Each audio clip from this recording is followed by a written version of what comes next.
This is Quantum Flow Radio, organizing thought particles into a flow of collective consciousness. Hello, my friend. Hello, how are you doing? I am well, thank you. Good. Yeah, feeling a little pointed today. A little pointed. Yeah, a little pointed. I wonder what our subject today is. I don't know. Why don't you let us know? Yeah. Well, the thing we're going to talk about actually is missing its point at the top. Yeah, thieves. Thieves could have been. Yeah, could have because it was made of gold. Yeah, or it could have gone back home. Could have gone back home. Where it came from. Right. Yeah.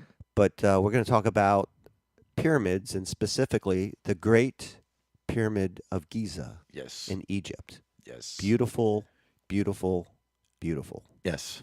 Magnificent. Majestic. Among the Greeks who called it Cheops. Cheops. Yes. That's right. So Giza, Khufu, named for the pharaoh who presumably had it built. Well, to be debated. Yes. Yeah. Always. And pyramids yet all over the world. Right. Well, the Great Pyramid of Giza is one of the only last remaining 7 wonders of the world that we can actually go see, touch, and feel. It's truly, truly magnificent. The mystery of the pyramids it still exists because we could generate a lot of questions, but I ask everybody with humility and with an open mind, we're going to talk about the pyramids. And, you know, no one really knows who built it, why they were built, and how they were built. And what their purpose was. And their purpose, yeah, for sure. Kind of like us. But the precision, the perfection, the majesty, there's nothing else like it. Yeah. And really, it's one of the greatest questions we can ask. It's one of these, who are you? Yeah. Is there a God? Yeah. Who built the pyramids? Yeah. Because which was at least 2 or 3 great shows we've done. Hopefully we won't run out of material. I don't think so. I don't think so either. Yeah. But no, truly, the greatness is it's all inspiring, and you know the pyramids might tell us more information than you realize. Let's just couch it for this. We could probably assume there's a lot more to it than just it was a tomb built for a pharaoh by the Egyptians. By the Egyptians, and you know we're going to go through so many facts and everything about it, and we're going to talk about its esoteric meaning and possibly, ultimately, why it was built and who built it. Yeah. Because, you know, everybody wants to know. Yeah, I hope so. Yeah. Okay. So the first off, we'll just start with generic facts about it, okay? Facts are good. Facts are good. Okay, well, 6 million tons of weight of material. Think about that. That's how much material's there. And it was all moved from somewhere. Yeah, there wasn't 6 million tons of limestone laying around in the desert. Yeah, you can call the local trucking company. And for them to do that would be a lot of money and take forever. Yeah. And they didn't have trucks back then. So just think about the amount of material that was moved. Yeah. Okay. Because this thing is beautiful and huge. It sits on 13 acres. Yeah, it's a massive footprint. Yeah, if you massive. can imagine 13 acres just for it to sit on. Right. It's phenomenal. Unbelievable. It's 480 feet tall, although it's missing its point, its capstone, which was supposedly made of gold. Yes. Okay, and we'll get to what this ultimately looked like, you know, in its heyday. It's 2.5 million. Listen to this. 2.5 million individual blocks. Yeah. But none of them exactly the same size. Yeah. All fitting together perfectly like a puzzle. Yeah. With very little mortar. Yeah. And you can still get you can't get a business card in between the blocks. Not a business card, not a piece of paper, not even a thin knife. It fits between most of these stones, right? It's insane. Now there was some material, we'll get to it, but there was some rubble and other materials of sand and loose material that was put and used to set some of these stones. And so it wasn't really mortar, but there was, in some cases, other materials than just the blocks. Yeah. But the amazing thing is pretty much most of it is a jigsaw puzzle of blocks. Right. Unbelievable, huh? Oh, yeah. Yeah. Now, these blocks, these weren't like Legos. No. No, these were 2 to 3 tons. That's like a car, Yeah. the weight of a car. Sure. So, try to go out in your driveway and move your car. Without the key. Yeah, without the key, exactly. Yeah. Now, the crazy thing is, these were mostly limestone, but there were other blocks that are one block of 70 tons. And granite is a much heavier material than limestone, and granite was used interiorly in some of the chambers. And we'll get to that. Which is the Grand Gallery. We see the granite today. Limestone was basically, Right. And people put granite in their kitchen. Yeah. And understand me, it's, if you're going to do a couple countertops in your kitchen. It takes like 6 guys to bring it in. It's 6 guys, and it's going to be $5,000 or more. It ain't cheap. 3 inches deep. It's very heavy. And, you have to be careful with it because it can break. Yeah. So another amazing fact about this. The pyramids line up exactly to true north. Mm-hmm. Okay. So remember, this was built thousands of years ago, and we'll get to the time. But it's exactly positioned true north, and it points exactly north, west, east, south. It's perfectly positioned. And it's also and directly to Orion. Yeah. Well, absolutely. In fact, I'll skip down the 3 pyramids that are there. Yes. So you have, they call this one the Great Giza, but it's Cheops or Khufu. Yeah. So there's 2 lesser known pyramids that are right there. One's, I believe, Khafre, and then Menkaure. Okay. I'm not sure if I pronounced that correct. It's close enough. Close enough. Yeah. Now, these 3 pyramids, they line up directly with Orion's belt. So that's telling you somebody, the master builder here had knowledge of astrology. That's one crazy plumb line. That's all I got to say is it's a lot of rope. It certainly is. Even more amazing is the Great Pyramid was built literally in the center of all of Earth's landmass. Yeah. Think about that. I mean, so you take all the longitude and latitude lines, and where they the longest points intersect, and with all the landmass in all the world, it's the pyramid. Yeah. Incredible. And it was back then.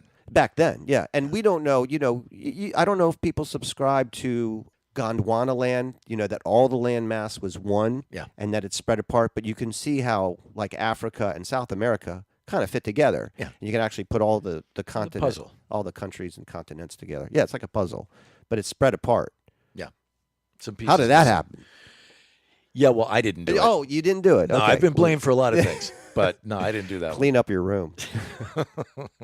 So then, really, you'd have to have knowledge of everything. You'd have to know what the Earth is, where we are, globe, how flat, big it is, how big it is, the size, the circumference. Oh, geez, the mathematics of the pyramid, that's off the scale. Yeah.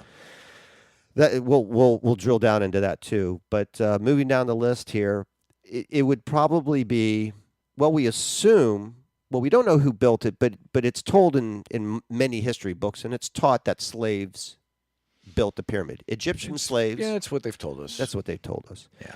But when you look at the brilliance of it and the mathematics, the synchronicity that goes on with it, nothing short of true stonemasons or master builders had a hand in this. Absolute Okay. craftsmen. And could it have even been human?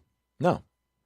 Could have been extraterrestrial. Sure. Or a alien. combination of both. Right. And that's another theory. It is. And we were going to touch on a little bit of the theories here. These aren't Swiss cheese theories either. No. When you look at realistically how these could have been built, you were going to have to entertain something beyond the realm of what the normal human capacity. Yeah, what was available back then. Right. Yeah. Exactly.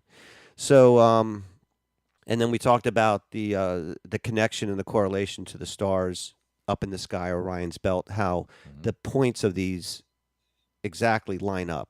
Amazing. Other very interesting fact about the pyramid. Yeah. It's not 4-sided. Well, forget the base, but it's not 4 sides. It's 8-sided. Really? That's a very interesting point that you bring up because it's so slight. It's so slight. To get it perfectly flat, you couldn't have had a flat. It would have been curved then. So to get it perfectly flat, and if you take a picture of the pyramid looking down, the Great Pyramid of Giza. Now we're talking about the Giza pyramid. Yes. There's other pyramids, and there's hundreds of pyramids throughout the world. Yeah. Ironically, very similarly built. Yep. But not exact and not nearly as big or majestic. So we're going to concentrate on this one. So looking down at the top of Giza, right, the Great Pyramid of Giza. Yeah. You have a sort of octagonal. Yeah, it's an 8-sided, so meaning each 4 sides really divided into 2, and so there's a very subtle line in the middle. So the pyramid's a pyramid, but then each side is a triangle, and then the base is square. And the crazy thing here is we've talked about mathematics and numerology and sacred geometry, and this really more gets into sacred geometry. Yes, it does. You take the base and you can divide that into the whole area of the base into the whole area of the sides. Yeah. And I'll put you on the spot again. So do you know what you get? Pi? Well, close. Okay. You get phi. Phi? Yeah, the golden number. Oh. Isn't that amazing? Wow. You also could get pi, too. Yeah. In different other measurements of the pyramid. But to have knowledge of phi and pi. Wow. Back then. Sure. When you can mention these to anybody in modern day walking down the street, and they probably have no idea, and they don't know pi is 3.1415, blah, blah, blah, blah. Right. Yeah. They don't understand this. And you know what else is cool about 3.14? Hey, no knock to them, but if you turn it around and put it in a mirror, it actually says pi. Wow. Yeah, like in the old calculators where exactly. We used to try to write crazy. language. Yeah, and this was long before Pythagoras came along and offered his brilliant mathematics to the world. Right, but not too after Texas Instruments. No. I still have my TI. I have no doubt you do. I do. You probably have every calculator you've ever used in your life. So, this is more amazing things about this.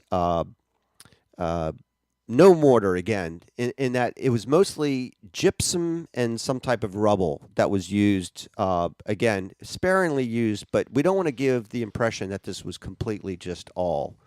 There's a little bit more to it. So that actually kind of tells you, okay, well, maybe there is a human factor to it. Yeah, but it still had to be quarried. Well, yeah, and when you and look cut. Well, of course. And what's truly amazing is when you look at the pyramids today, they look nothing like they did in the original days. So let's talk about what they looked like originally.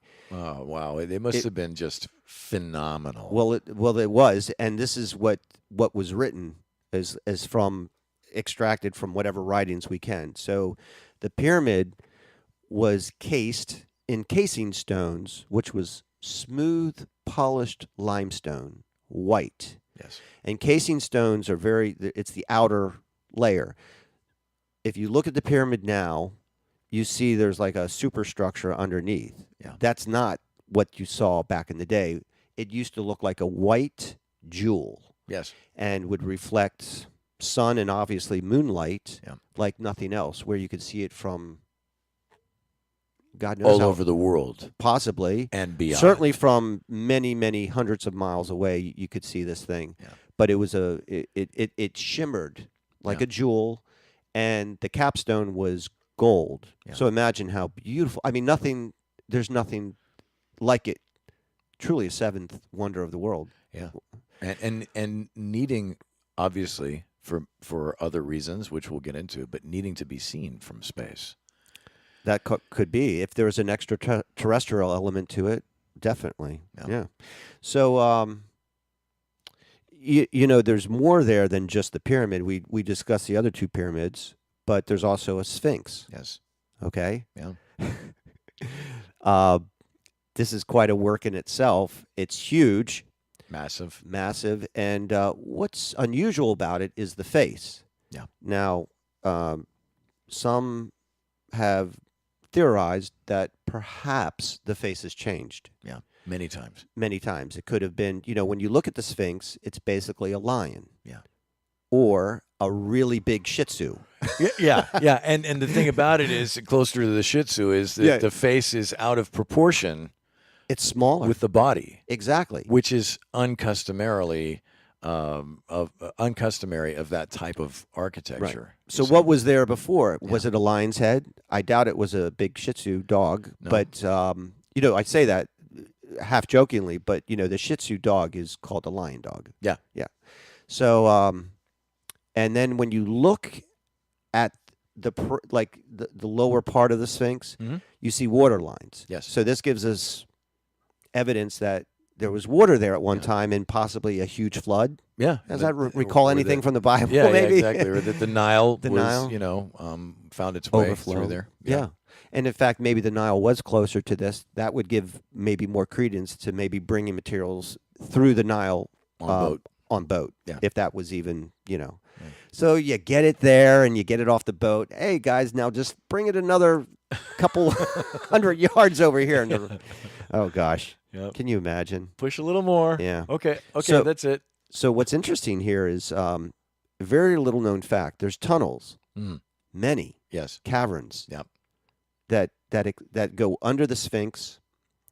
And quite honestly, if you look at the pyramid, and we'll get into the interior, this may actually go underneath the pyramid too, which is wow. Yeah. Now, you don't hear much about these underground tunnels and cavernways for a reason. Yeah. I think they were fairly recently discovered.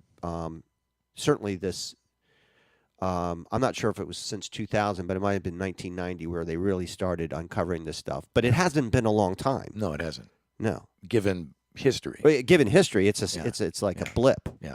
Well, even the Sphinx itself has been, uncovered. over Most the of it years. was covered up. Yeah.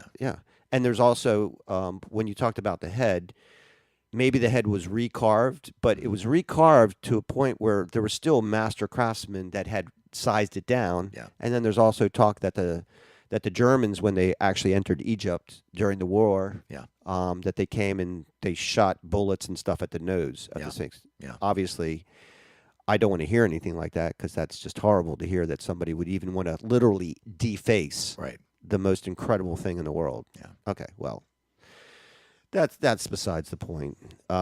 It was the tallest structure until the cathedrals of the 1300s. Yeah. Okay, and only the spires of the cathedrals were higher. Yeah. Cheating. Yeah. Well, yeah, exactly. Well, It's if like you want to that be the radio antenna, that Exact- radio tower that makes you the tallest building. yeah, that in town. 100-foot radio antenna on the top of the World Trade Center. It was literally, so in essence, it still was the tallest structure, hard structure, until maybe 1800s, and it could have been 1984 was when the Eiffel Tower was built. Yeah. And then which obviously eclipsed the height, and then not much after that, the Washington Monument, I believe, eclipsed that, and that was 1889. So Was not that many years. Was that the completion? Because it sat, Oh, you're sat- right. They started it, and then it just sat for Yeah. for decades. I believe, ooh. before it got finished. Yeah. And also remember, at the very top of the Washington Monument is a capstone. Yeah, you're right. And is in It's a small pyramid. pyramidal shape. Yeah. Yeah. Yeah. There's only the Washington Monument is basically an obelisk. Yes. And there's 3 huge obelisks that are similar to that. Yep.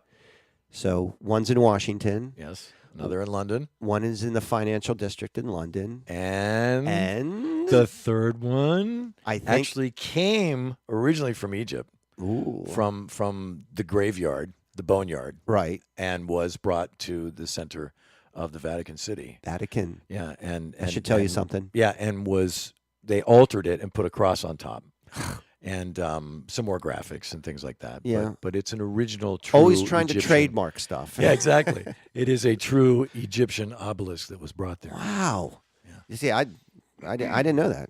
Wow. Phew. So we'll talk about the inside, but let's talk about how they might have even built this. Yep. Okay.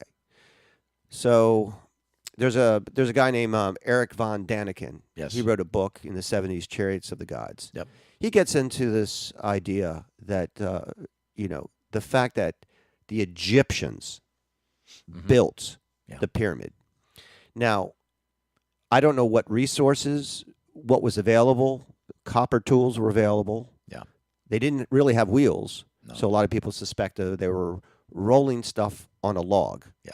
By the way, have you ever tried that in real life? It doesn't work. No. Okay. In fact, Let you alone ever a tried to- 70-ton granite piece would smother any wood. Oh yeah. If mean, you've you ever just- watched guys delivering a prefab shed to a backyard somewhere, Oh gosh, yeah. and try to roll it across the backyard on, That's an on art form. logs. Yeah. Yeah. It's not easy. No. But Eric von Däniken talks about how there was extraterrestrials that came down and created this. And why would they create it? Why did they build it right there? Yeah. Possibly there's a greater meaning to the pyramid than just what we see. Yeah. It supposedly has hidden meaning. Sure. And for us to sit here and say it's a tomb for a pharaoh, Yeah. Pretty elaborate. Khufu, Yeah. was that the guy's name? Khufu. Khufu. Yeah. Yeah. Sorry. So Khufu, Yeah. I don't think was buried in here. No. And when you look at tombs, although tombs were sometimes positioned in pyramidal structures, Yeah. okay, they had they left lots of symbolism and evidence that this was a tomb. Yeah. They were decorated Yeah. to the nines. Mhm. I mean, if you're a pharaoh, hey, nothing but the best for afterlife, right? Absolutely. So you're going to have very elaborate. You're going to leave very clear evidence that the pharaoh, this is their chamber. Mhm. Now the interesting And it's going to be guarded. and it's going to be guarded. Yeah, well, especially if there's a lot of gold in there. Right. Yeah. So King Tut's stuff. Did you ever see that? Yeah. Pretty amazing stuff. Yeah. Pretty incredible. Right. To say the least. Yeah. And but the Giza pyramid, the only thing that was ever found, I think it was even spray painted on. I don't know, but supposedly it was some sort of paint or something. Yeah. The word Khufu on the way in Through one of the chambers. through one of the chambers, and not in one of the big chambers or anything. But no other evidence that this is a tomb. Yeah. And there is a small, what do you call it, sarcophagus Mhm. in the king's chamber. Yeah. But this is probably too small, and there's no evidence, a lid or anything that would give you any indication that somebody was supposed to be buried there. Right.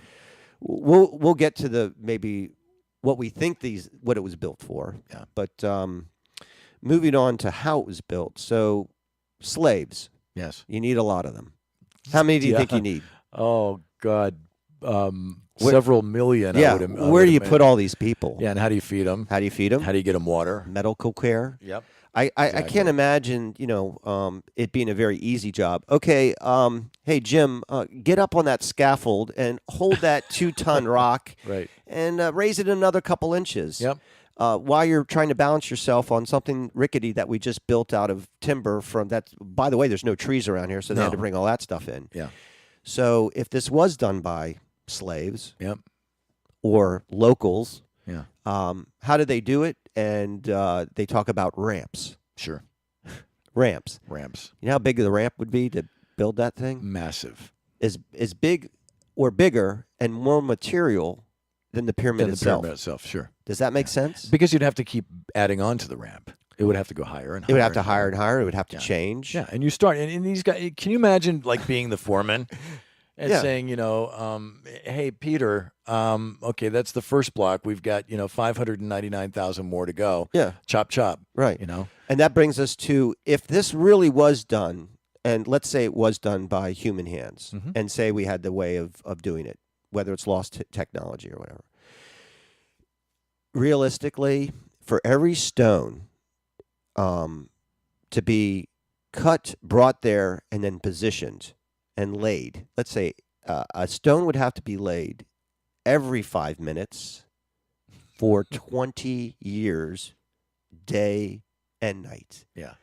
No Good luck stop. with that. No stop. Yeah. No rest for you. I'm not buying it. I'm not buying it either. It seems a little far-fetched. Yeah. We're being open-minded here, but if I'm still not buying it. I'm still not buying it. Yeah. And my mind can't be that open that slaves, 20 however million of them. Yeah. Now some say it wasn't slaves. Yeah. It was craftsmen, It was craftsmen or Workers. Jews. paid workers, Paid workers. or biblical Hebrew folks that were still in that land Right. at the time. I would believe that it would take more than just one real smart guy and say, here, put this there, Mhm. you'd have to have so many stone masons, master craft builders, Sure. maybe even higher technology, but these were not just average Joes. No, it would have taken Yeah. literally a lifetime of training Right. to prepare pre-construction I'm going to get of such an object. I'm going to get a little off subject here. I'm going to make a funny point. Yeah. Okay, so what I want you to do is I want you to get everybody in your neighborhood, all the guys and whoever else wants to volunteer. Yeah. Okay, and I want you to take your car Yeah. and put it on top of your house. Okay, no, don't laugh. Seriously. Okay. Yeah, okay. So, Okay, so great. And you know what I'm going to do? Given that they would do it, yeah. Right. No, I want you to do that. Now, I'm going to even let you do this. Mhm. I'm going to even let you go to Home Depot Okay. and get whatever you want. Yep. Okay? Yep. All But the tools I need. Everything. Okay. Scaffolding or maybe even a crane. Yeah. Or something like that. Okay, still, now go back to your house, get all the Okay. guys from your neighborhood. Gotcha. And, okay, you're going to put your car on top of your house. Mhm. Oh, it has to be perfectly aligned, like right on top. Yeah. It can't be falling over. It has to be perfectly positioned. Right. Dead Okay. center. Now, think about this. You don't have any electricity or gasoline to run any of that. Right. So do it now. Okay, you know what I'm going to do? I'm going to allow you not Yeah. only to go to Home Depot, I'll give you my credit card. Yeah. I'll give you the gasoline Yeah. and electricity. Yeah. Still try to do it. Right. Think about that. Is there beer involved? Of course, there has to be beer. There's no other way that this would be done in modern day. Okay. It can't be done. That's. I know that's Think where about you're it. going. With Oh, I this. know. Yeah, I'm trying to really paint a picture here Yeah. because, you can see all these videos. They very casually, they built a pyramid out of this, this, and this. I mean, we're here really talking about it. Right. Think about it. Right. Could this really be done? Could this be done even today? It would take me with the guys in my neighborhood Right. a full day just to empty out To my get garage. the beer. Okay, just to empty out the garage. Well, why are And you that- emptying out what is that? How does that help and you that's build a just pyramid? dragging stuff into the driveway. Oh, you I know? see what you're saying. So I can't even imagine what stacking stuff would involve. Yeah. And can you imagine a rope breaking? Yeah. There goes Jimmy. Yeah. Sorry. And 20,000 other guys. Yeah. Yeah. Yeah. You Yeah. better tell his wife. Right. So it's, I'm in awe, really. When, it's fascinating. Yeah. There's more, Way more. way more. We've just scratched the limestone. Right. So how was this built and how was this material brought? Well, they say it was brought from a quarry, 500 miles away.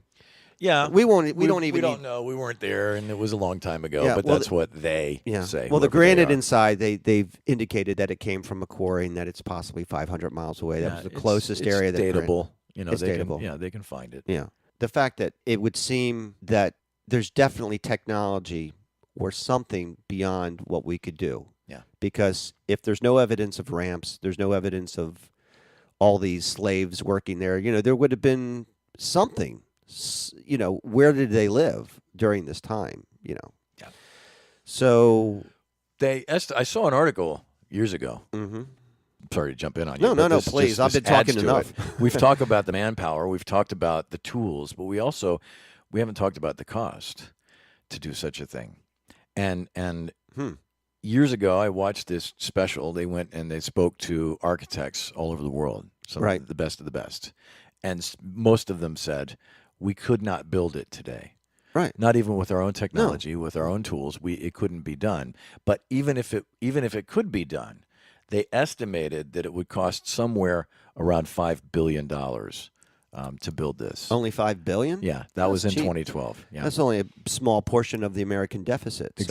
exactly. So That's a lot of money. yeah. Yeah. So when you look at that and you go back in time, well, obviously it didn't cost as much back then. But if we take one of the avenues that you and I discussed and selected tradesmen and craftsmen Right. and architects and stonemasons and all of these people, which, by the way, the whole Templar thing goes all the way back to The Knights Templar. Yeah, it goes all the way back to pyramidal times. Sure. Yeah. With Hiram and all of that. But okay, so here's another thing. You look at paying all these guys because they're not going to work for free. Yeah. Even if it's a project to, build a place for the king when he's dead. Okay, well, they're still not going to work for free. Slave labor, different story back then from what we've been So told. it's $6 billion Okay. even without. Right. Okay, so then you have to figure in the labor cost. Right. Okay, Exactly. it's like, because when you get your car fixed, it's $500 to fix this, but it's $500 in labor too. Sure. Yeah, so that's, that's a cost. Yep. Maybe back then they didn't really add it up like that, but in today's world, yes, absolutely. Yeah. So that gives more credence to possibly aliens, extraterrestrial, or Anunnaki, Yep. giant Nephilims. Sure. Who knows? Maybe even time travel Yeah. people. Yeah. There was a The lost way- technology. Yeah, and the way that these things were designed, when we take a slice of them and we see the chambers and how you can actually access certain areas within the pyramid. Right. Slanted hallways, small openings, large openings, big rooms, small rooms, that make absolutely no sense to us as a burial chamber. Yeah, if you're interested in this, just get a cross section of the interior. Up top is a king's chamber. Yes. The king's chamber mostly consists of granite. So all the walls are granite. These are very, very heavy. And the way they are cut, and you cannot take this too lightly. Think about what materials you had. You didn't really even have saws very well to cut the limestone. So these were so smooth, so perfect, put together where you can't even put a piece of paper between. Just amazing. Yeah. So the king's chamber, and that's connected to the grand gallery, which is at an angle. Yep. Going down. Yes. So With no steps. With no steps, It's and just a perfect. ramp. Just perfect. And then that comes down and intersects with another hallway that goes down to what's a lower level chamber, which is called the Queen's Chamber. Yeah. And then below the Queen's Chamber, there's even another subterranean chamber, which I believe intersects or corresponds to all these underground tunnels, possibly. Sure, leading to so the a lot's Sphinx. going on down there. Yep. Okay. Yep. But not to mention the reverberation, the sound that can come from within those chambers, and the detailed documentation of mysterious events that took place yeah, within the chambers. sure. The ancient mystery schools and the teachings that went on, and so many things that, because you see, you mentioned this at the opening of the show, and that is that we're dealing with a physical structure here Right. that also has esoteric and metaphysical meaning and spiritual meaning. It's all encompassing. Right. You can't have one without the other. No. So we haven't even touched on that and the illumination that was involved in these great mystery schools. Yeah, and speaking of illumination, you've heard of this Baghdad battery? Yes. Okay, so here is a clay pot with copper, iron, and some acidic fluid. It could have even been grape juice. Yeah. Whatever you had available. Yeah. And supposedly, with wires coming out of the top, supposedly where this could have been used as an energy source, Yeah. as a battery. Maybe it provided light. Yeah. I don't know. But they didn't find a lot of them, and it only put out a couple volts. Yeah. So I don't see that being used necessarily in conjunction with but there is evidence of this. Yes. So we want to say, hey, there was some technology at that time. We don't want to discount that. Yeah. And when we look at the ability for sound frequencies to actually levitate objects. Well, that's and move where them. that's where we're going to, because we're leading up to how could you get these stones raised. Yeah. So I don't know how they brought them there, whether by boat or on logs or but my thinking is these were so heavy. The only thing that really could move them is sound vibration. Yeah. Correct? Yes. I mean, that's where I'm that's where I'm at with it. unless some really big dude, like really, really big dude, could pick these up by himself. Yeah, or a couple of or people. some other entity being from another place, far more advanced than we were at the time. Right. Cracking the whip and saying, "Okay, look, I got the tools. I can lift this stuff. Let's just strap it to this machine." Or you don't even have to strap it. I'll just send a tractor beam down there, and we'll just drop them in one at a time. We cannot emphasize enough that construction had to come from somewhere else, or a lost technology, or some sort of lost way of doing things right here on Earth. Yeah, and the very dating of it too, because they say 4,000 years. Well, we didn't even get into the time frame, but not buying that. No. In fact, the experts say that it was 4 to maybe 4.5 10,000 years ago. Mm. I'm not buying that. I mean, maybe 8 to 10,000 years, and maybe even Maybe longer. 12. There's a guy named Zahi Hawass. Yeah. Yeah, he's the Love Egyptian. him. I've seen him on TV. You bunch of love times. him? Yeah. He's he's fun to listen to. He's fun to listen to. He's all amusing. Yeah. But he's the problem. Exactly. He's Because the problem. he's representing Exactly. He's that form of history. He's an Egyptian archaeologist, Right. and at one time, I think he was the minister of the state of Antiquity, Antiquities and Affairs. Yeah. And he's the block stopper. Yeah. And he's so good. He's Well, good at it. He's good, but they've kept much information, and I Sure. believe that whether it be him or somebody, someone knows how these were built. Absolutely. Why they were built. Absolutely. And- But him and the whole team just keep feeding us the same stories over and over again. So they disconnected us. Now, why? Is that information so amazing? I mean, so awe-inspiring that they can't tell us? I mean, why? Yeah. Why is it being hidden? Why is it? But that's always the case, though, isn't it? Nobody wants to, the higher-ups never want to tell the general public stuff but because this they figure they can't handle it. But this is one of the greatest things on earth, and they should be sharing it. And I think through sharing it and the truth, when it finally does come out, it's gonna create a wave of just a huge wave of consciousness is going to go across the world. Yeah. Instantly, people are going to be going, "Aha!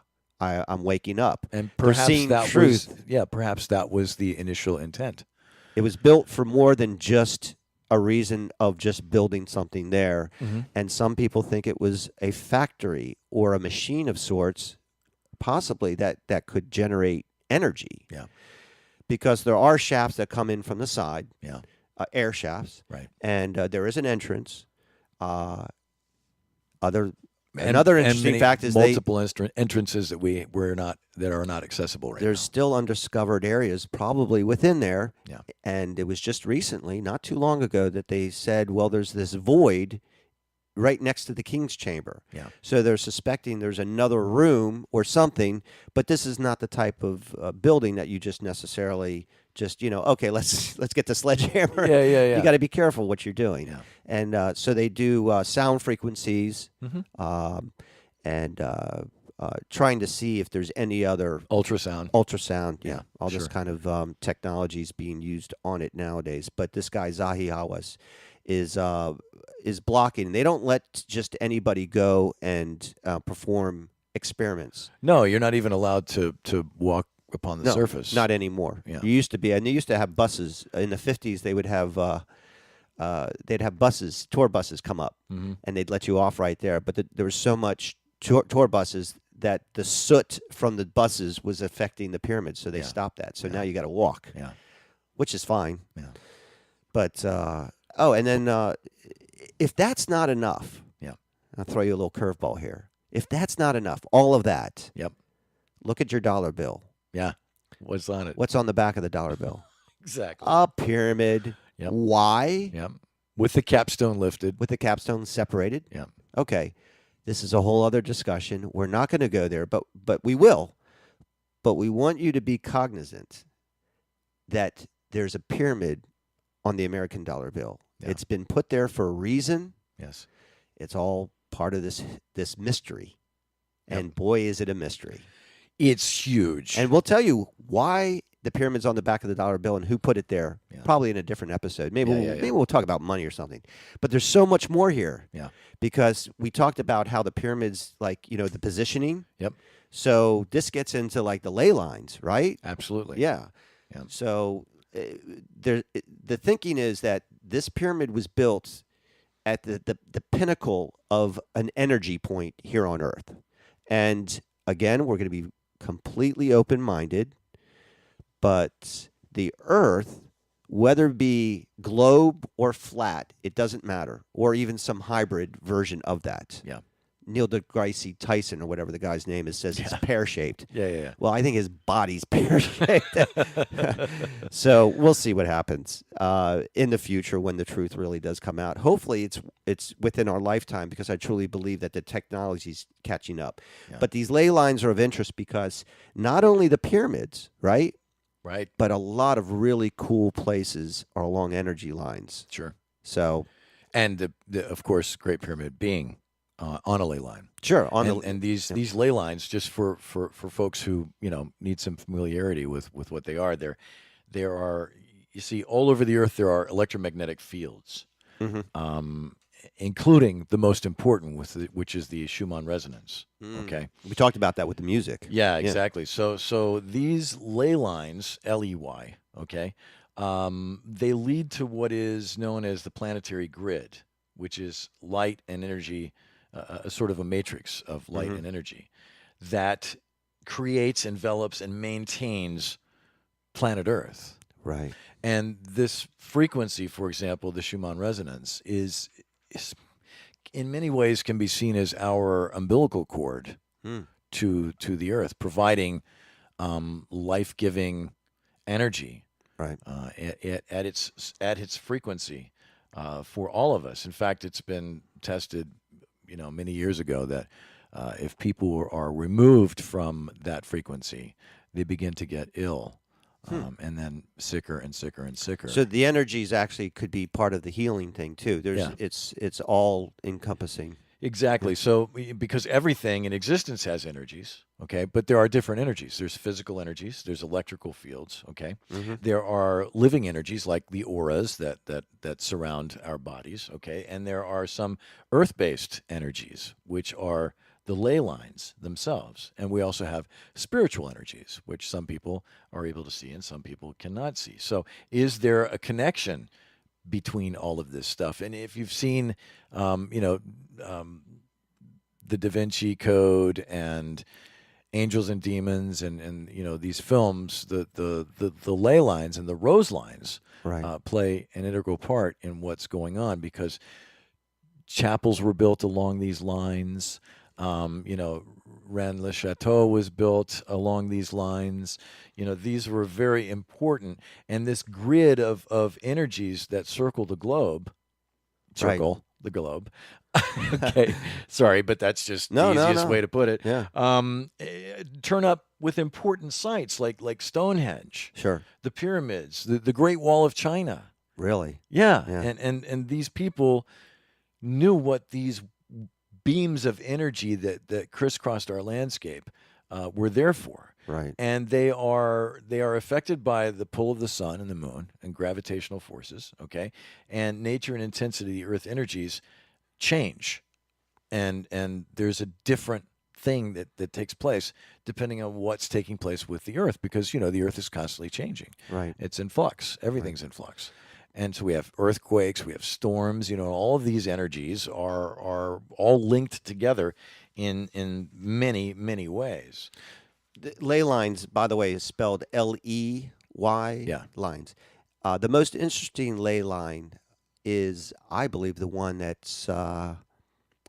starts right near Washington, D.C. Yeah. If you draw a line, and again, I'm not going to assume that we're on a globe Earth, but whether you're on a globe Earth and compensating for the curvature, or if it's flat, you can take a line starting in Washington, D.C. It goes through Columbia, Maryland. Yep. And we'll get into the District importance. of Columbia. Well, it's District of Columbia, but Columbia is a very important name. It is. Throughout our history. There's a lot of hidden knowledge about that. Yeah. Extending through Columbia, Maryland, going out, Yep. the line intersects with Philadelphia. Yeah. Then it comes up to New York. Yeah. Then Boston. Yeah. And then it continues out, and it extends all the way over to Europe, specifically England. And guess what that line intersects with if you take it all the way? Oh, I don't know. Vatican City? What? Vatican City? No, that's a good guess, but Stonehenge. Oh, yeah, of course. Yeah. Yeah, which is another subject. Yeah. Obviously. Well, the monolith at Stonehenge, all those monoliths, very interesting. I'm just going to stop you for a second here. Go. And I want to throw this in for everyone. These ley lines, okay, throughout history, people and civilizations have put these megalithic structures along these ley lines, okay? Right. And we talked about the pyramids of Giza.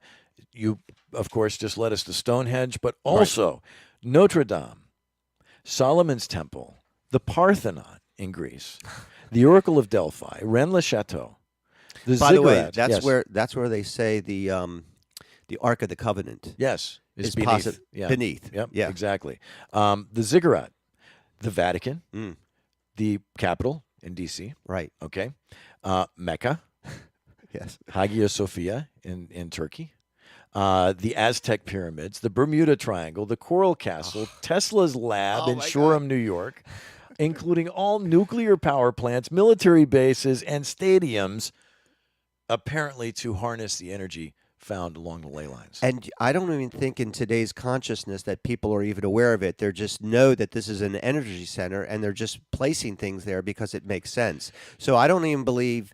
I believe that somehow we're just kind of haphazardly like doing it now, Yeah. without us even knowing the truth to Yeah. it all. Yeah, and you spoke earlier of the obelisks, right? Right, the obelisk. Okay, so Washington, D.C., the D.C. Monument. Sure. Okay, Vatican Courtyard, Cleopatra's Needle in Central Park. These electromagnetic lines of the Earth are the veins and receive energy from the sun that connects and affects every living thing on this planet. So it's basically, at around the wintertime, we have, Christmas celebrations, and they have Christmas lights, okay? Sure. And these lights are a string of lights, each connected to one wire, Correct. going directly into one source of electrical energy. Yet that's one single source is lighting every bulb along that string of lights. So this is the way some of the energy throughout the Earth is utilized through the sun and the moon and these ley lines and everything else. There are people that can actually feel the energy. Wow. When they are near or on a ley line. Yeah. And it's just fascinating. Sometimes when you come, when you go to Washington, D.C. or New York, you definitely feel energy. Yeah. It's something beyond. It's not, there's big buildings, there's a lot of people, but there's still something that's esoteric about these places. Fascinating. And then if you take these lines all the way out to the north or the south, you come across some other very interesting areas. You do. Yeah, the North Pole. Yeah, and the South Pole, or the Antarctic. We're not allowed to go there. Well, because Santa doesn't want you up there. You'll see the toys he's making for you. Exactly. The North Pole is not quite as much of a mystery because there's not nearly as much up there, and we've kind of, but the Antarctic, which is the South Pole, is of great mystery. Yeah. Why? Because we can't get to it. Can't go there. No going down there. There's no road. Yeah, there's no road. It's really cold. No, because there are people throughout history who have reported that there are multiple entrances throughout the Earth to a place called Inner Earth. Wow. Or Agartha. Yeah. Or Agartha, whichever you choose to pronounce it as. And these entrances, the primary one being in Antarctica. And go ahead. No, I was just going to say, this is all speculation, but somebody knows for sure. Yeah. But we don't know because we haven't seen it. Right. And we don't know anybody who's gone down there. Right, and we're not allowed to either. We're not allowed to. Yeah, there are no satellites that point to these areas. No. There are no Google Map doesn't show you. Right. Well, it'll show you vaguely something, but it's all Googled out. Yeah. And then no-fly zones. Sure. Yeah. Around these areas. You're just not allowed there. Well, but obviously somebody is. Well, there was a guy named Admiral Byrd. Yes. And you know about him. Yes, the Admiral Byrd expedition. Well, he went on several expeditions. He's one of the great... to both poles. Exactly. Yeah. He's one of the great explorers who... he was American, I believe, and he explored not only the North Pole, but he'd gone down to Antarctic on several occasions. I think in 1947, what was it called? Operation High Jump was a situation where they brought down like 4,000 people and a whole bunch of helicopters and all this kind of, the best technology that they had to, I guess, explore that area. Yes. Now, what's interesting is about 10 years later, 1957, marks a time when treaties were written. Mm-hmm. 57, there was treaties of that this land was supposed to be kind of sacred, that no one would go down there and develop it. Right. And the other interesting thing is like Germany and a lot of Yeah, the different Nazis countries all were have. there. Well, the Nazis were definitely there, Yeah. and I think they knew what was down there. Yeah, Hitler was obsessed with the esoteric connection there. Sure. And you ask, why is everybody so infatuated with something that's frozen? Well, that's just it. If there's an opening to inner Earth, or there's more land there, or something else than we've been told than 2 miles or a big sheet of ice, Yeah. That would be of interest, Yeah. right? Well, there was, in fact, back during the Nazi explorations, Right. there was a German scientist who actually drew a diagram of Agartha in 1935.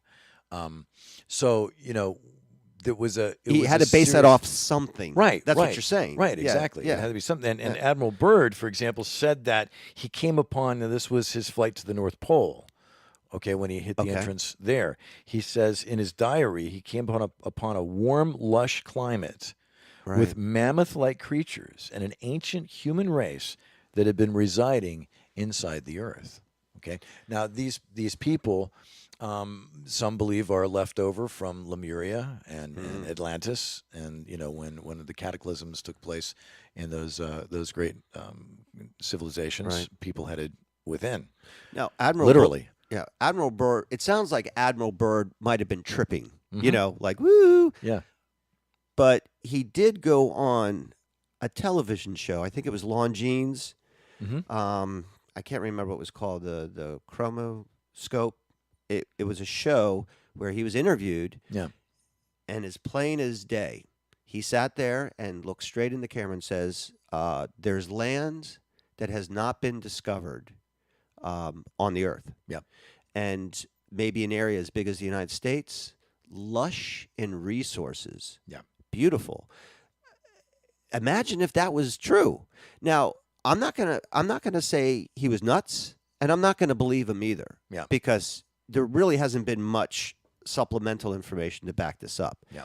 And as you said, we can't go there. If you try to go down to the Antarctic, the South Pole, you can book a flight, or you can get down there, and this is how you do it. You spend a lot of money. It's probably going to be about $6,000 to $10,000 or maybe $15,000, depending on whether you're going one way or a round trip. Right. But what you're going to do is it's all going to be sponsored through kind of like a government program. Mm-hmm. You're going to go down to an area called Scott, which is basically for tourists, but people live there. And you'll see penguins, and you'll see frozen stuff. You'll see mountains and stuff, but they never let you beyond this area. Yeah. And as I said, a lot of countries have, I guess you could But call these them are- military bases. And But through these the are perimeter areas, yeah, right? these This are is the actual pole. these are all around the perimeter. Yeah. Okay. So get us, be very clearly, and United doesn't fly down there. You go on like a big government kind of airplane. Sure. And you have to get verified to even get down there. Clearance and all that. But the treaties of 1957 basically have never been changed. I mean, it's the longest standing treaty ever really recorded through the world, where everybody subscribed to it and saying, "Hey, this is off limits." Yeah. You just can't go there. So that's just when someone says, "Hey, you can't go there." I want to go there. I want to check it out. Exactly. I want to go. I mean, when I was a kid, I was reading Jules Verne, and Journey to the Center of the stuff. Earth. And, Yeah. and then they made the movie, and I fell in love with the movie. It was awesome. But going beyond that and beyond the imagination, there was a paper published in 1838 by John Cleve Sims that John Cleves. Yes, that really inspired Arctic exploration and the first trip to Antarctica in 1838. Wow, is that early? Yeah, and assumed that they had found an entrance into Agartha and what lay within the Earth's core.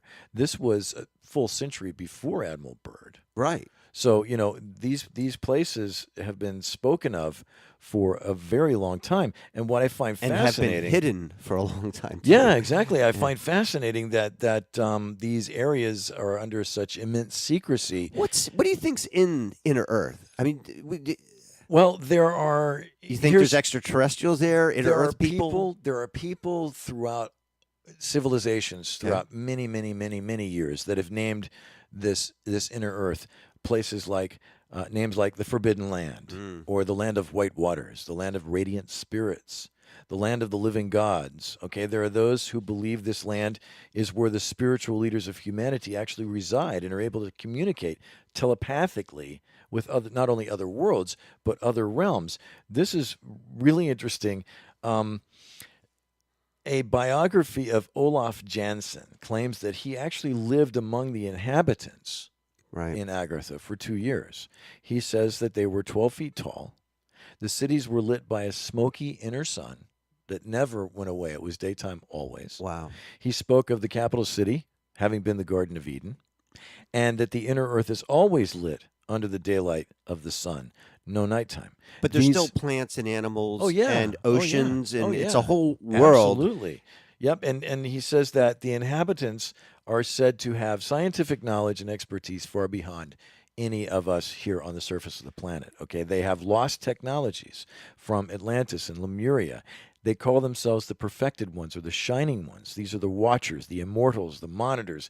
These are the folks that follow the ancient path but do not interfere with those on the surface. They have a sort of an advanced illusory technology that guards the entrance from the Gobi Desert. The Hindus believe that the entrance is also in the Himalayas. Now, here's the interesting part. I don't want to get into too much of this, but here are other entrances believed to find their way into inner Earth. Ecuador, the Great Pyramid of Giza. Wow. Iguazu Falls in Argentina and Brazil. Mammoth Cave in Kentucky. Italy. Right there in Kentucky. Yep. Imagine. Exactly. Mount Shasta, California. North Pole. Rama, India. The South Pole. The Well of Shesna, which is in India. But you got a long list there. Yeah, I mean, these are places that lead to Shambhala. I mean, Three Dog Night sang about Shambhala. Shambhala. That is presumably the capital city of this inner world. Yeah. Wow. And it's also fascinating. You might think, oh, well, it's just a bunch of mumbo jumbo. But recently, a man in, I believe it's in Vietnam, was walking through the wilderness, and there is much there. Okay. Walked through a hole in the wall, a cave. Okay. And ultimately ended up discovering the largest cave in the world. No way. It has water systems. It has beaches. It has trees. It would take you a week to walk from one end to the other. It has light. It has oxygen. It's literally an underground world. Do you think he walked through like a portal? Because sometimes, people talk about there's portals. Yeah. And that's maybe how. It might just be one of those. Yeah. And, Stargate of sorts. Stargate. Yeah, exactly. So when you look at it now, people from all over the world go to this place. Right. We're not crazy saying this. We're just throwing it all out there. Yeah. And so people say that it's there. They've brought back pictures. There's pictures online. Right. You can see it. It's absolutely fascinating. So you have to say to yourself, okay, well, it's a pretty big planet. That's kind of it's a big deal, but really in scale, right? It's minimal. Even the pyramid being as large as it is in scale to the Earth, it's a dot. It is. Yeah. And maybe those people down there are familiar with the sound vibration where you can raise up these big stones off the ground and they may have possession of these secrets and they maybe went underground. Exactly. I don't know. Exactly. It could have been them that built the pyramids. I don't know. Yep. Well, apparently, and again, this comes from another firsthand diary, let's say. These folks that are in there are literally millions of inhabitants with many cities. They utilize telepathic communication. They have high-speed travel. The global elite apparently watch carefully that no secrets of this hollow earth are revealed to the public. They're a lot less careful about what we find in space than they are about this. And this is highly secretive. Yeah. And as are you done? I didn't want to cut you off. No, just real quick. No, finish up. So it is also being said that not until humanity has advanced to a more positive degree and has only peaceful intentions can there be a reunion with our brothers and sisters of inner Earth. We wait for this fourth dimension where a new world will open up to us, literally. A wonderful new utopia for all. Exactly. And that's where I believe we're headed.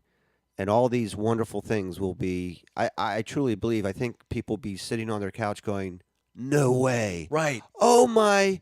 You mean they never told us? Yeah. Come on! Right here? Right? Come on! Yeah. It's going to make all of our technology look like nothing. Right. Like, wow! Yeah. Because you Yeah. got to figure if space is truly out there, Right? and everything is truly in a sort of explosive, expanding presence, Sure. then anything that's beyond us and further out in this universe has been around a lot longer. Sure. And if we've reached this level of technology Right. in a short period of time, we've talked about this before. Sure. Really, we got this influx of information almost literally overnight across the span of time. Right. So what else is out there that people far more advanced than us are doing, and are they helping us? Are they tweaking things? When things here get a little bit out of whack. Yeah. They're still playing with us. Yeah. Yeah. Are they saying, okay, well, these guys need to be slapped around a little bit,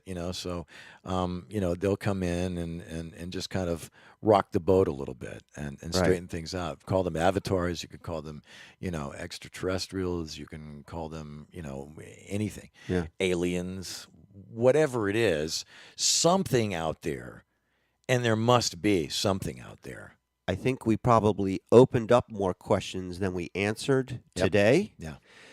But my last thought is this. Yes. And this is where I truly believe is a good indication of maybe what happened. Mm-hmm.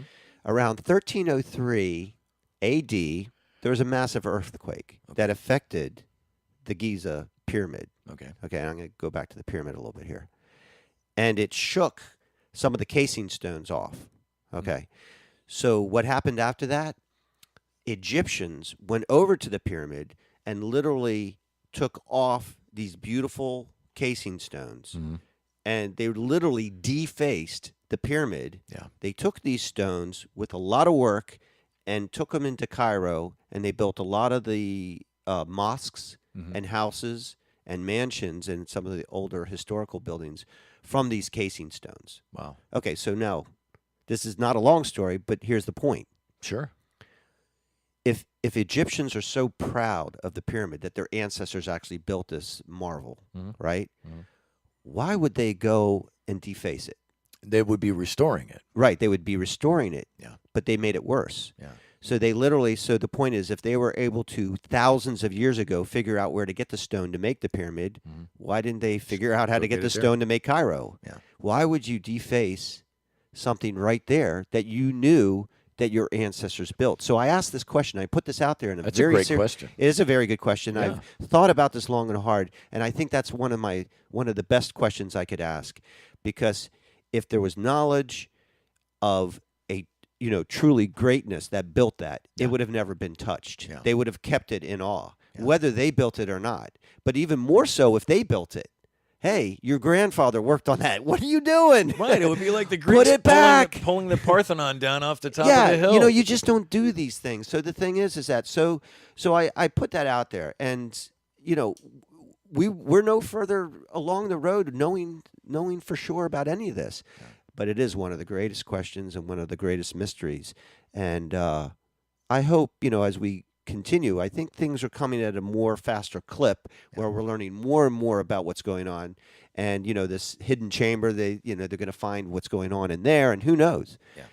Maybe there's maybe architectural plans or something was left for us that says, okay, here's your instructions. You never know. No. I mean, there's always secrets buried within the earth. The last thought here on my end is the pyramid is basically a miniature microcosm of what the earth is. And hear me out. I know the pyramid's pyramid shape, right? Yeah. And the earth is supposedly a globe, ball. Yeah. Again, I don't feel like I'm spinning around or moving, and I've been up in a plane. I've never really seen the curvature. Yeah. But you should try some wild turkey. But biblically speaking, they talk about the four corners of the earth, right, and that there's columns, or that it's there's a foundation to it. Yeah. So maybe this is what we're living on, and maybe the pyramid, with all its sacred geometry, its phi, pi, its beautiful measurements, the way it's built in perfection, Yeah. is we're supposed to look at that and then realize maybe this is a model or symbolism or evidence of what this all what we're really on. You know, the and greatness that of all this. pyramidal shape is rampant in architecture It's everywhere. not only rampant in architecture, but it possesses the beautiful lines and symmetry of sacred geometry. Sure. And imagine being like, for example, if you were in a hurricane and you were living within a pyramid, you would probably just walk away from it. It's a very strong structure. Yeah, it's very strong.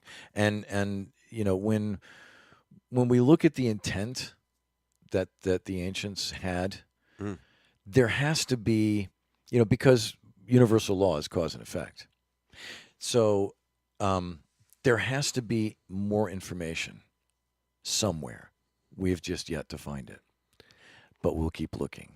And looking until we do. Yeah. So thank you for bringing up this great point today. So much more that we could discuss. Well, but thanks for the tip. Yeah, well, hopefully we did justice. And yeah, sure, you got the tip. Anything else? Nope, that is all. Until next time. Thank you, sir. No, thank you. You've been listening to Quantum Flow Radio.